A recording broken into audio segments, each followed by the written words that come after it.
I'll lower my voice then. This sounds rather ominous. Well, I come at this issue from the simple fact that as the Maricopa County Attorney, I can't help but be involved in issues involving immigration in general and illegal immigration in particular, because, and I don't know how many other statistics have been thrown out at you today, but roughly half of all drugs and human beings that are smuggled into this country come through Arizona, and Maricopa County is a destination county. This is where the drugs come and where the people come before they are then shipped to other destinations, and that's in part because of a relatively unsecure southern border, our rather intricate interstate highway system, and just the vast expanse of Maricopa County. We're the 15th largest county in the nation by square miles, and we are the 4th largest county in the nation on the basis of population. We're now right about 4 million. Now, my involvement too is primarily with respect to addressing the criminal impact of human trafficking. Nevertheless, and thank you for the introduction, James, and for the invitation to talk about greater potential solutions to this. I believe I do have a voice that should be heard in this discussion, but I am not a policy driver in that regard, because ultimately this is the responsibility of the federal government in acting on our behalf as our sovereign representative in maintaining the integrity of our borders and in maintaining the integrity of whom we are as a society. And first and foremost, too, it's important to reiterate something I'm sure you've heard over the course of the day, that we are a nation of immigrants. I dare say very few people in this room would be here but for the fact of immigration. My mother's family came here from Ireland, so I am not a native. And I get that. Nonetheless, nature abhors a vacuum, particularly when you talk about public policy and when you talk about an issue that is so readily adaptable to generating interest, both political and financial, in bringing people to want to fight over something.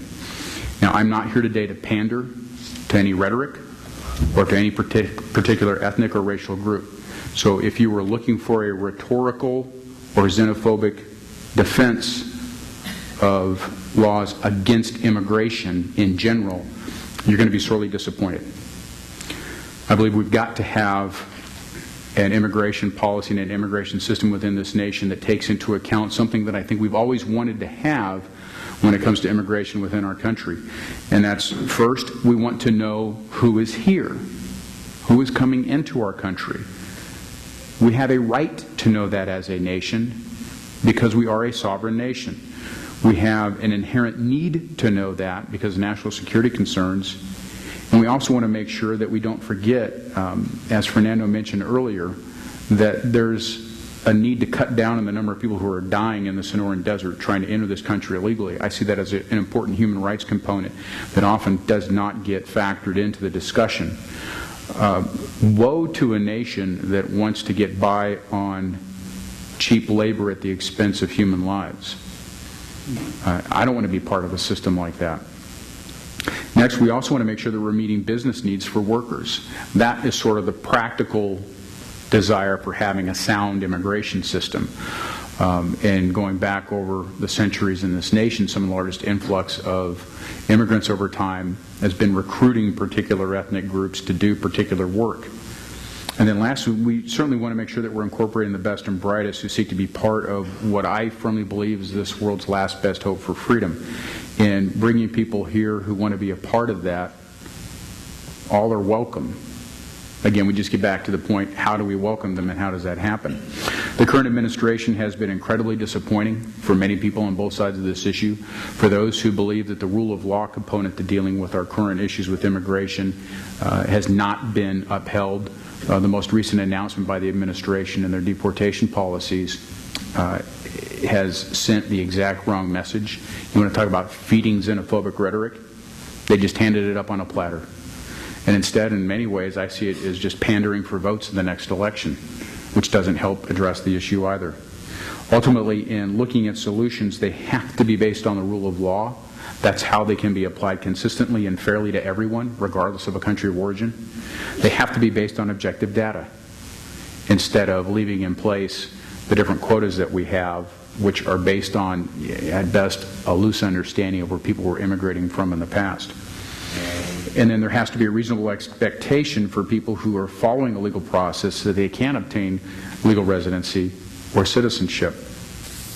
Now, one of the possible approaches that I've talked about and that I shared with Todd several months ago requires several different components, many of which can be incorporated and done in parallel. One obviously involves operational control of the border. That's necessary to ensure that whatever administrative process we put in place is followed. If it's easier for people to circumvent that process, then that's what's going to be happening, particularly for those who are more desperate to seek better economic conditions on behalf of their families. And operational control of the border will also help us cut down on drug and human smuggling. And I've already mentioned the important national security component. Another aspect of what I believe we can and should do is to determine who is presently here. One possible approach is to declare a 3-year moratorium on prosecution of businesses or individuals who are here illegally, or businesses who have hired people who are not otherwise lawfully able to work here, to determine who actually is working. One aspect of that could be to say, okay, you step forward, you can obtain a temporary residency permit, identify who you're working for, and then we'll know which industries and which type of work are actually being performed by those who are currently in the country illegally. We will know for certain what that data is, which can then be a basis for a responsible immigration policy going forward, whether that incorporates a guest worker program or revamping a visa program and identifying the types of skill sets that are going to be required for businesses in our economy. We also want to do that for criminal purposes. If people have committed a felony, they need to be deported. If they commit a felony during this process, they need to be deported.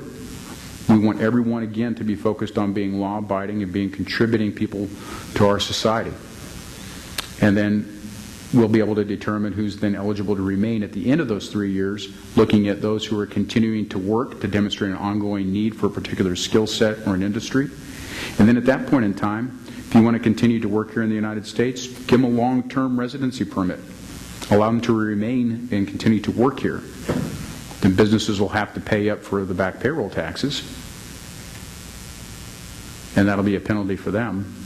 And then there should also be a processing fee incorporated into this background check process for that amount of time. And then for those who want to become citizens, they'll need to return to their country of origin and petition to come in the legal way. No one should get to become a citizen of the United States of America unless you followed a legal process. We then will be able to distinguish between those who simply want to be here and work and those who want to be full-fledged members of our country. By doing that, I think we'll be able to cut off both extreme ends of the debate. Those who are unwilling to allow anyone from another country to come here and become a citizen, and those whose singular goal is to allow everyone who can get into this country somehow to become a citizen. Now, in parallel with this, too, over this period of time, we've got to have bureaucratic reform. There has to be a reasonable expectation that if someone petitions to come here with a legal residency that they're going to be able to do it in a reasonable time frame. Likewise with citizenship. Everyone who's done everything that we as a country have asked them to do should be made a citizen. And by purging the citizenship roles, we then can go and reform that process so that there's a reasonable expectation. 5, 7 years tops. I'll leave it up for the specifics to be figured out by smarter people than I later. But then asking people to go back to their country of origin and petition to come in a legal way isn't met with the same sense of disbelief that it could ever happen in their lifetime. And we can address that aspect of it too. Then there has to be an ongoing commitment to enforcement for the laws that we do have in place at the local, state, and federal levels. That partnership has to be there. I do not want to see a country in which we have a border patrol officer every other block. That's just not going to happen. And nobody would want to live in a society like that anyways. But there has to be an ongoing commitment to enforcement so that this entire reform process doesn't wind up being ignored, leaving us with the same situation that we've got now after an effort at reform back in the mid-'80s. We have to address it. We have to come at it with an intent in trying to achieve those policy objectives, recognizing who we are as a nation and who we want to be, and what the basis has got to be for that discussion and what we're going to seek to do over time. Everybody agrees the status quo is unacceptable. So continuing to pander and deal with so-called solutions around the edges is not going to help us. That's my idea. All right.